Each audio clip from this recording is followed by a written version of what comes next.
జగన్మోహన్ రెడ్డి గారు వెళ్ళి పలకరించిన తర్వాత జగన్మోహన్ రెడ్డి గారి దగ్గరికి రైతులు విపరీతంగా వచ్చిన తర్వాత భయపడి రాజకీయంగా చేస్తున్నటువంటి నాటకం తప్ప చిత్తశుద్ధే లేదు చంద్రబాబు నాయుడు గారికి. ఇవాళ కాదు, ఎప్పుడు రైతుల పక్షాన చిత్తశుద్ధి లేనటువంటి ముఖ్యమంత్రి ఆయన మరొకసారి నిరూపించుకున్నాడు.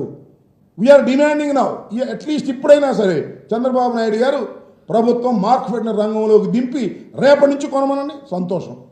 మా టైంలో 27,000 మ్యాక్సిమం రేటు ఆయన ఒప్పుకున్నాడు, మేము చెప్పవసరం. శభాష్ వాళ్ళు 30,000 పెంచేసామని చెప్పమనండి, మేము కూడా శభాష్. చంద్రబాబు నాయుడు చాలా గొప్పవాడు, రైతుల పక్షపాతి, రైతులు గిట్టుబాటు ధర లేకపోయినా 30,000 రూపాయలు కొనిపించాడు. మా టైంలో 27,000 రూపాయలే అని మేము కూడా మెచ్చుకుంటాం.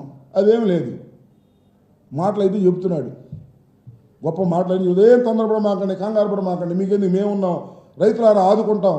1 కిలో మాత్రం మిర్చి కొనే పరిస్థితి లేదు, అమ్ముకుంటున్నారమ్మా వచ్చి మిర్చి యార్డులోకి వచ్చి తక్కువ ధరలకి 7,000 8,000 తేజ కాక మిగతాయి. ఇవాళ 11,781 రూపాయలకు అన్న తగ్గితే మేము కొంటాం, మేము ఇస్తాం అంటున్నారు.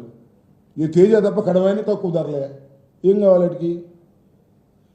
సో చంద్రబాబు నాయుడు గారు మిర్చి రైతుల్ని పచ్చి మోసం చేసేటటువంటి కార్యక్రమం చేస్తున్నారు. ఇది సరైనటువంటి పద్ధతి కాదు.